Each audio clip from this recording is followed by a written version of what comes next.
बहुत सारी गाड़ियां फट गई है. இந்தியாவையே உலுக்கியுள்ள டெல்லி கார் வெடிப்பின் மூளையாக இருந்து திட்டத்தை நிறைவேற்றியவர் மருத்துவர் முகமது உமர் என தெரியவந்துள்ளது. வெள்ளை நிற காரை இவர் ஓட்டி வந்த காட்சிகள் சிசிடிவி கேமராவில் பதிவாகியுள்ளன. மாலை 6:52 மணிக்கு அசம்பாவிதம் நடந்த நிலையில் பிற்பகல் 3:19 மணி அளவிலேயே அப்பகுதியில் உள்ள சுனேரி மஸ்ஜித் அருகே வந்து முகமது உமர் காத்திருந்துள்ளார். மதியம் 6:48 மணிக்கு கார் புறப்பட்டு மெதுவாக செல்லும் காட்சிகளும் சுங்கச்சாவடி ஒன்றில் பணம் செலுத்தி ரசீது பெறும் காட்சிகளும் பதிவாகியுள்ளன.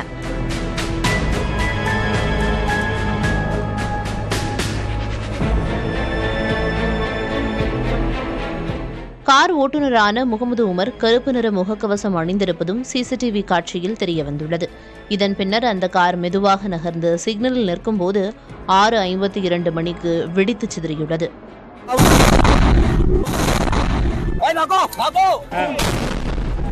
பக்கத்தில் உள்ள வாகனங்கள் தீப்பிடித்து எரிந்ததுடன் காருக்குள் இருந்த முகமது உமர் இறந்திருக்கக்கூடும் என கூறப்படுகிறது.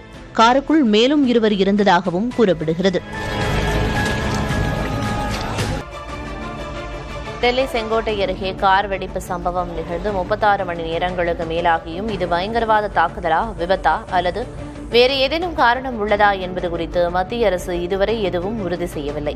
டெல்லி காவல்துறை மத்திய அரசின் கட்டுப்பாட்டில் உள்ளது. இந்த கார் வெடிப்பு எப்படி நிகழ்ந்தது என்பது குறித்து அனைத்து கோணங்களிலும் விசாரணை முடுக்கிவிடப்பட்டிருப்பதாக அதிகாரிகள் தெரிவித்துள்ளனர்.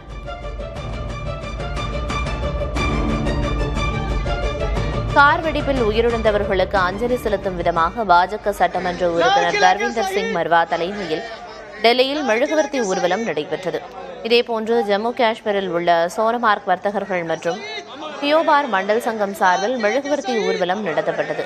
உயிரிழந்தவர்களின் குடும்பங்களுக்கு தங்களது அனுதாபத்தை தெரிவிக்கும் வகையில் வர்த்தகர்கள் மெழுகுவர்த்திகளை ஏந்தியபடி ஊர்வலமாக சென்றனர்.